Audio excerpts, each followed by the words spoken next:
अस्सलाम वालेकुम। मेरा नाम मोहम्मद अली और आप देख रहे हैं get your manufacturing success with Mohammad Ali. CNC की मैनुअल और सॉफ्टवेयर बेस सीएनसी लेथ की मैनुअल और सॉफ्टवेयर बेस प्रोग्रामिंग के साथ खुशामदीद। तो स्टार्ट करते हैं। सबसे पहले हम वर्किंग डायरेक्टरी डिफाइन करेंगे। ठीक है। और न्यू फाइल के ऑप्शन में जाके आप मैन्युफैक्चरिंग पे क्लिक करेंगे और डिफ़ॉल्ट टेम्पलेट से चेक हटा देंगे। ठीक है।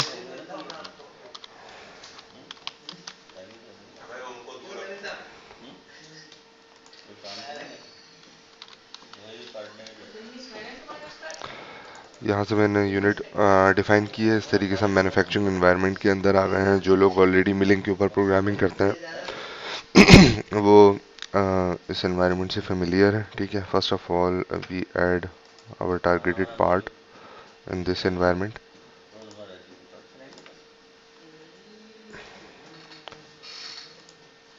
And set it as default.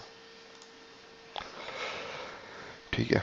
Default set करने के बाद ये हमारे पास स्टेप शाफ्ट है। इसमें मैं कुछ चेंजिंग कर रहा हूँ तो मैं इसको एक्टिव करके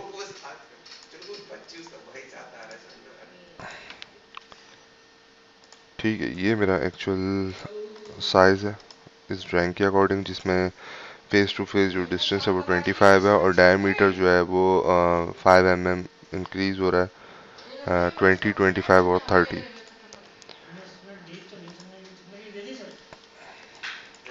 ठीक है। पार्ट को ऐड करने के बाद सबसे पहला काम जो है वो जो एग्जिस्टिंग वर्क कोऑर्डिनेट है इसको हम हाइड कर देंगे। ठीक है।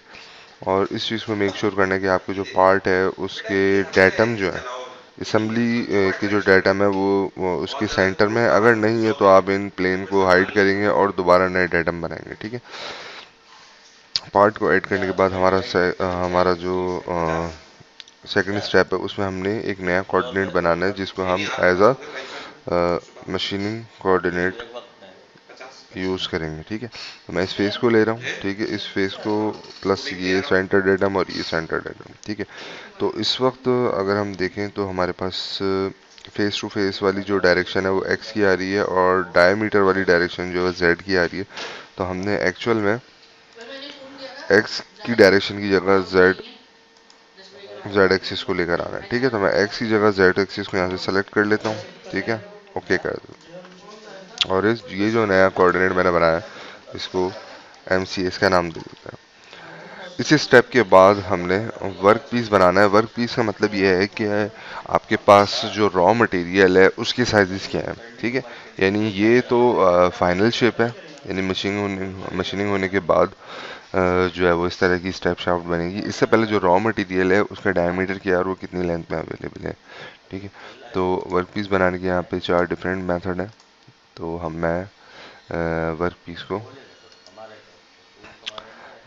ऑटो वर्क पीस क्रिएशन के ऑप्शन को यूज़ किया है। यहाँ पर आपके पास दो ज्योमेट्रिकल शेप्स आते हैं। एक बेसिकली रेक्टेंगल या स्क्वायर आता है और दूसरा सिलेंड्रिकल शेप आता है। तो हमारे पास सीएनसी लेथ के अंदर रॉ मटेरियल सिलेंड्रिकल शेप के अंदर होता है। जैसे ही मैंने सिलेंड्रिकल शेप के पे क्लिक किया है, ठीक है, ये सिलेंड्रिकल शेप हो गई। लेकिन इस प्लेसमेंट में जाके इसने अभी जो कोऑर्डिनेट है वो बेसिकली इसने असेंबली का कोऑर्डिनेट लिया हुआ है। तो हमने यहाँ से इसको रीडिफाइन करना है।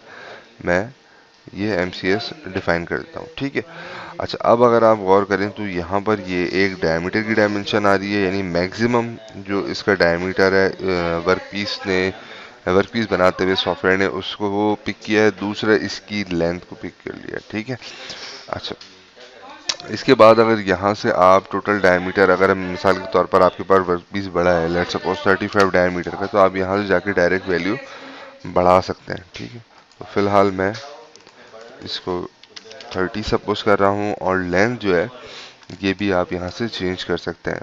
ठीक है। अच्छा, यहाँ पर जो आप लेंथ में खास तौर पे जो चेंजिंग करेंगे, लेट्स सपोज 80 करेंगे, तो ये 5 mm इस वर्क कोऑर्डिनेट से 5 mm पॉजिटिव और 5 mm नेगेटिव की डायरेक्शन में ऐड हो जाएगा। ठीक है। और यहाँ पर आपके पास जो लीनियर ऑफसेट है इसके अंदर आप प्लस माइनस में लेंथ में इजाफा कर सकते हैं। लेट सपोज आप सिर्फ जेड एक्सिस की प्लस वाली डायरेक्शन की तरफ मटेरियल ऐड करना चाह रहे हैं तो आप 10 लेके इंटर कर देंगे तो सिर्फ पॉजिटिव वाली डायरेक्शन में मटेरियल ऐड हो जाएगा। और अगर आप इसको क्लैंपिंग वाली साइड पर मटेरियल ऐड करना चाहेंगे तो ये मटेरियल वाली साइड पे ऐड हो जाएगा। ठीक है, तो अभी फ़िलहाल इसमें कोई एडिशनल डायमेंशन मैं नहीं डिफाइन कर रहा हूँ, जस्ट मैंने यहाँ पर जो है सिलेंड्रिकल शेप सेलेक्ट किया, राउंड शेप सेलेक्ट किया और उसके बाद मैंने जो अपना टारगेटेड मशीनिंग कोऑर्डिनेट था वो मैंने बनाया, उसको मैंने यहाँ पे डिफाइन किया। ठीक है, देन क्लिक ऑन ओके। अच्छा, वर्क पीस बनाने के बाद दो एडिशनल वर्क कोऑर्डिनेट बन जाएंगे, इनको हम हाइड कर देंगे। ठीक है, एक इस वर्क पीस के अंदर होगा और एक इस वर्क पीस से ऊपर। देन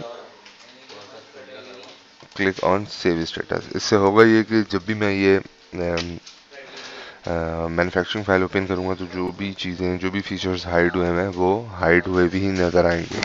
वरना अगर मैं सेव स्टेटस नहीं करूंगा तो दोबारा अगर मैं ये फाइल खोलूंगा तो जो फीचर्स यहाँ पर मॉडल ट्री के अंदर हाइड हुए हैं वो अनहाइड हो जाएंगे। ठीक है, तो अब हमने क्या करना है, हमने वर्क सेंटर डिफाइन करना है और ऑपरेशन डिफाइन करना है। तो वर्क सेंटर पे क्लिक करने के बाद हम लेथ सेलेक्ट कर लेंगे, देन क्लिक ऑन ओके। उसके बाद हम ऑपरेशन में जाएंगे। ऑपरेशन में जाने के बाद हमने यहाँ पर ओरिजिन डिफाइन करना है, जहाँ से जो भी प्रोग्रामिंग है उसकी पोजिशनल वैल्यूज़ इस जगह से इसको ज़ीरो सपोज करेंगी, इसको ओरिजिन सपोज करेंगी और वहाँ से कोडिंग डाटा जो है वो जनरेट होगा, यानी पोजिशनल वैल्यूज़ जो है वो बनेंगी। ठीक है, तो यहाँ पर हमने जो है वो अपना सेटअप जो है वो कंप्लीट कर लिया है। इसके बाद जैसे ही हम ऑपरेशन डिफाइन करेंगे हमारे पास यहाँ पर टर्न का ऑप्शन जो है वो आ जाएगा। टर्न के अंदर हम आएंगे, यहाँ पे हमारे पास वही डेटम फीचर्स हैं, यहाँ पे मैन्युफैक्चरिंग ज्योमेट्रीज है यानी रेफरेंस ज्योमेट्री है, और यहाँ पे टर्निंग की कमांड्स हैं और होल मेकिंग की कमांड है। होल मेकिंग से मुराद ये है रीमिंग, ड्रिलिंग, टैपिंग, बोरिंग, इस तरह की जितनी भी हैं टूल्स वो यहाँ पर होल मेकिंग में है। बाकी टर्निंग यहाँ पर है। अच्छा, टर्निंग के अंदर ही जो है वो आपकी टेपर टर्निंग भी है और क्या कहते हैं इंटरनल बोरिंग भी है इसके अंदर। ठीक है, और इसके अंदर फेसिंग भी है, वो सारी चीज़ें इसी के अंदर कवर हो जाए। अच्छा, अब हमने क्या करना है, अगर हम गौर करें तो मैं यहाँ से व्यू सेट करके आपको दिखा देता हूँ।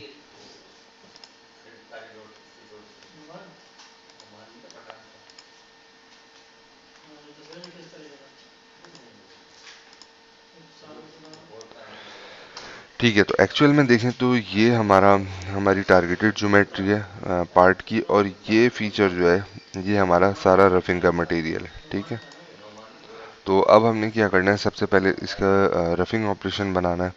और आज की वीडियो लेक्चर के अंदर हम रफिंग ऑपरेशन कैसे बनाते हैं क्रियो के एनवायरनमेंट को यूज़ करते हुए वो हम सीखेंगे। तो सबसे पहले हमने इसके लिए बनाना है रेफरेंस ज्योमेट्री यानी मैन्युफैक्चरिंग ज्योमेट्री।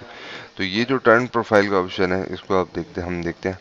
टर्न प्रोफाइल पे हम क्लिक करेंगे, यानी कि यहाँ पर हम एक स्केच डिफाइन करेंगे जो कि पार्ट के एज टू एज जो है वो बना हुआ होगा। उसके बनाने के डिफरेंट ऑप्शन है, यहाँ पर क्रिएट और ऑटो क्रिएशन का ऑप्शन है। ठीक है, फिर सरफेस डिफाइनिंग का ऑप्शन है। इसके बाद जो है वो आप चेन सेलेक्ट कर सकते हैं, स्केच सेलेक्ट कर सकते हैं। आने वाली वीडियोस में हम इसको स्टेप बाय स्टेप देख लेंगे। ठीक है, और क्रॉस सेक्शन को भी आप सेलेक्ट कर सकते हैं। तो यहाँ पर मैं ऑटो जो है ऑटो क्रिएशन जो है टर्न प्रोफाइल इसको यूज़ करूँगा। तो प्लेसमेंट में जाके हमने क्या करना है, यहाँ पर अपना MCS डिफाइन करना है। ठीक है, जैसे ही मैंने MCS डिफाइन किया है आप देख सकते हैं कि इसने पार्ट की हाफ स्केचिंग जो है वो यहाँ पे ड्रॉ करती है। अच्छा, एक स्टार्टिंग पॉइंट है यहाँ पर और दूसरा यहाँ पे एंड पॉइंट है, यानी मशीनिंग होना कहाँ से स्टार्ट होगी, ये इस स्टार्टिंग पॉइंट से होगी और एंड कहाँ पर होगी, यहाँ पर होगी। अच्छा, एक्चुअल में अब ये इसने तो पूरा हाफ पार्ट सेलेक्ट कर लिया है, लेकिन मैं इस पॉइंट को क्लिक करके माउस से ड्रैग करूँगा और मैं अपनी मर्ज़ी से पोजीशन डिफाइन कर सकता हूँ। लेट्स सपोज हम यहाँ पर आ गए। ठीक है, इसी तरीके से ये फेस यहाँ पर फेसिंग करने की ज़रूरत नहीं है। ठीक है, तो मैं इस पॉइंट को ड्रैग करके यहाँ पे ले जाऊँगा। ठीक है, अच्छा, ये हमारी टर्न प्रोफाइल बन गई है। इसका मतलब ये है कि अब सिर्फ इतने हिस्से पे जो है वो टूल चलेगा। ये बेसिकली बाउंड कर रहा है टूल ओके, उसने एक्चुअल में जो रफिंग का प्रोग्राम बनना है, ये फिनिशिंग का प्रोग्राम बनना है, तो टूल जो है वो इस स्केच को हमारा फॉलो करेगा और हम इस पॉइंट टू पॉइंट को जो है वो पॉइंट पे क्लिक करके जो है वो इसको रीडिफाइन कर सकते हैं। ठीक है, यानी अब सिर्फ ये मैंने यहाँ से मजीद शॉर्ट कर दिया, इसका मतलब है कि टूल सिर्फ इस एरिया पे चलेगा। तो एक्चुअल में अभी हमारे पास रफिंग जो है वो इस एरिया के अंदर है, तो यहाँ से मैं इसको ड्रैग कर देता हूँ। ये एरो पे आप क्लिक करेंगे तो स्टार्ट पॉइंट चेंज हो जाएगा, इस पर दोबारा क्लिक करेंगे तो ये प्रीवियस वाला स्टार्टिंग पॉइंट हो गया। अच्छा, इसके अंदर यहाँ पर फ्लिप का ऑप्शन है। ये फ्लिप का ऑप्शन ये बताएगा कि आपकी टूल साइड कौन सी है। ठीक है, तो ये आपने देख लेना है यहाँ पर। नॉर्मली जो अगर मैं इसको टॉप व्यू सपोज करूँ, ठीक है, तो ये जो x की पॉजिटिव वाली डायरेक्शन है और इसको मैं सपोज कर रहा हूँ, ये जो x की नेगेटिव वाली डायरेक्शन है, ये ऑपरेटर साइड है। तो जो सीएनसी लेथ या सीएनसी टर्निंग सेंटर होते हैं, इनके अंदर दो तरह की स्ट्रक्चर आपको मिलते हैं। एक जो है वो टूल पोस्ट वाला मैकेनिज्म होता है और दूसरा टरेट वाला होता है। टूल पोस्ट वाला सेम एज कन्वेंशनल है और टरेट वाला जो है वो तो चेंज होता है, उसके अंदर मल्टीपल टूल्स होते हैं और उसकी पोजीशन भी चेंज होती है। ठीक है, और उसके अंदर नंबर ऑफ टूल्स डिफाइन करने की वैरायटी भी ज़्यादा होती है, रेंज भी ज़्यादा होती है। ठीक है, और वो ज़्यादातर जो है वो ऑपरेटर की बैक साइड जो होती है ये, ठीक है, ये लेट्स सपोज ये वाली ऑपरेटर साइड है, तो टूल पोज जो है वो उसमें टूल यहाँ से आके मशीनिंग करता है। तो ये फ्लिप का ऑप्शन आपने अपनी मशीन के अकॉर्डिंग जो है वो सेट करना है। Okay, then click on. Okay, अब यहाँ से मैं अगर वर्क पीस हाइड करूँ तो आप देखें कि ये एक स्केच बन गया है। ठीक है, अच्छा, इसके बाद ये एरिया टर्निंग जो कमांड है, इसी से रफिंग भी हो जाएगी, इसी से फिनिशिंग भी हो जाएगी। डिफरेंट पैरामीटर्स का हम यूज़ करते हुए देखेंगे। आज हम फोकस करेंगे रफिंग के ऊपर। तो सबसे पहले हम यहाँ पे टूल डिफाइन कर लेते हैं, एड ए टूल में जाते हैं।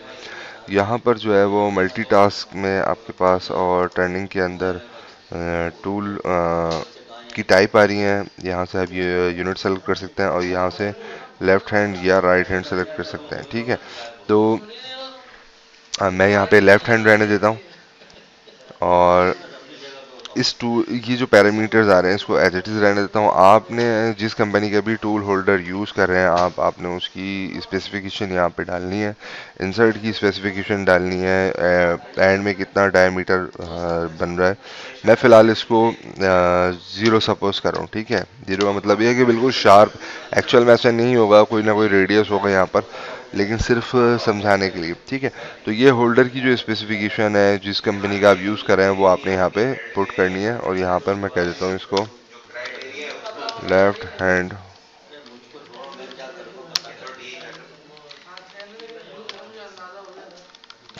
टूल 01। ठीक है,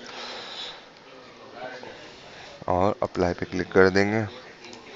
ओके, अच्छा, अब हमने यहाँ से टूल डिफाइन कर दिया है और अब हमने पैरामीटर डिफाइन करना है। ठीक है, अच्छा, यहाँ से जो कटिंग फीड आ रही है basically tool with nose radius, ये एक फार्मूला अप्लाई वो उस पर आ रही है। ठीक है, आर्क फीड है। अगर मैं ऑल पे क्लिक करूँगा तो यहाँ पर आप देख सकते हैं कि जितने भी पैरामीटर्स हैं, डेप्थ के टर्न अलाउंस है, कटिंग अलाउंस है, एंट्री एंड एग्जिट मोशन है, मशीन सेटिंग है, इसके तमाम पैरामीटर्स ओपन हो जाएंगे। अगर अब मैं बेसिक पे क्लिक करूँगा तो इन तमाम जो ऑप्शन है यहाँ पे, फीड स्पीड है, कटिंग एंड अलाउंस है, इनके बेसिक पैरामीटर होंगे, यानी कि जो नेसेसरी है। ठीक है, ऑल पे हम क्लिक करेंगे और यहाँ से पहले बेसिक डिफाइन कर लेते हैं। ठीक है, तो यहाँ पर लेट सपोज मैं कटिंग फीड जो है वो 300 डिफाइन कर रहा हूँ, arc feed 200, free feed 1000, reject feed 1000 और प्लंज फीड जो है वो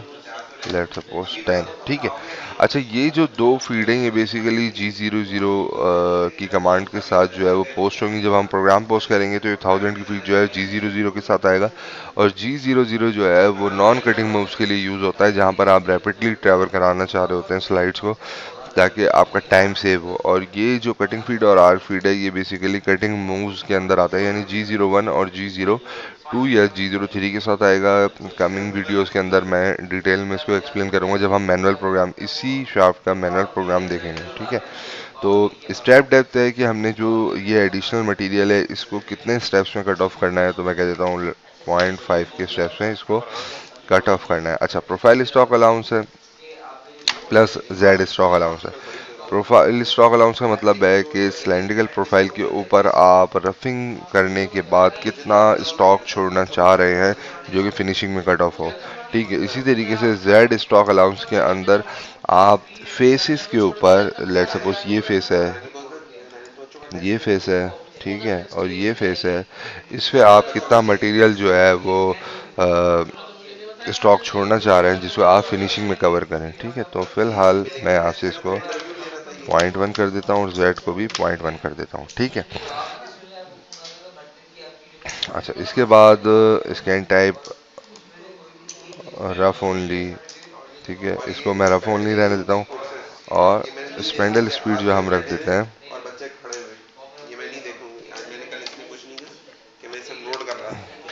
1200। ठीक है, क्लिक ऑन ओके। अच्छा, टूल मोशन पे आप क्लिक करेंगे। अब यहाँ से हमने रेफरेंस ज्योमेट्री डिफाइन डिफाइन करनी है। ठीक है, तो आपने एरिया टर्निंग कट के ऊपर क्लिक करना है।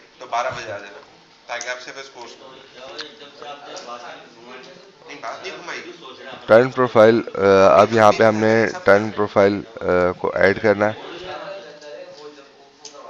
ये मैंने टर्न प्रोफाइल सेलेक्ट कर ली। ठीक है, अच्छा, अब यहाँ पर जो है वो आपने ये जो एरोज हैं, ठीक है, ये जो दो एरो आ रहे हैं इनकी डायरेक्शन चेंज होगी। ठीक है, ठीक है, अच्छा, इनकी डायरेक्शन ये जो चेंज हो रही है इसका क्या इम्पेक्ट आएगा ये मैं आपको बताऊंगा और किस तरीके से हम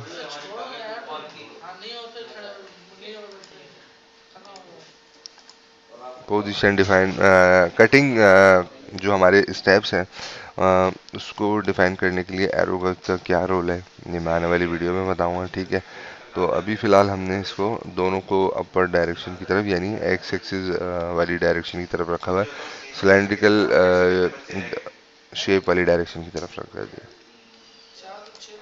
ओके, ठीक है, यहाँ पे हमने बेसिक पैरामीटर सारे डिफाइन कर दिए हैं। क्लिक ऑन प्ले पाथ, ये हमारा टूल आ गया है। ठीक है, और यहाँ से हम इसको प्ले करके देखेंगे।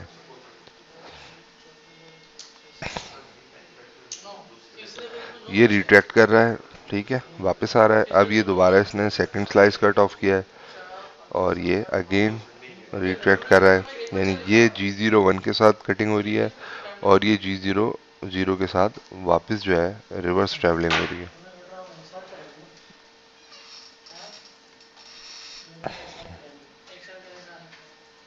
ठीक है, तो ये इस तरीके से हमारा प्रोग्राम यहाँ पर कंप्लीट हो गया है।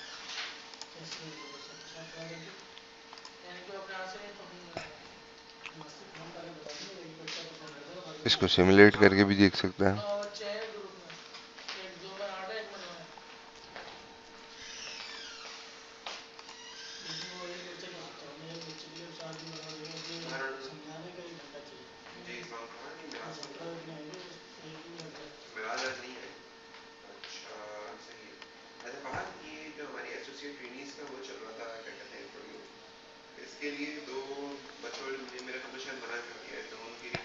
ठीक है, इस वीडियो को नहीं यहीं तक रखते हैं। इंशाल्लाह नेक्स्ट वीडियो में आपसे मुलाकात होगी। अपना बहुत ज़्यादा ख्याल रखिए, कनेक्ट रहिए मेरे साथ। नेक्स्ट वीडियो में इंशाल्लाह मैं आपको बताऊंगा किस तरीके से आपने CNC लेथ का पोस्ट प्रोसेसर ऐड करना है और प्रोग्राम को मशीन लैंग्वेज में कन्वर्ट करना है। अस्सलाम वालेकुम।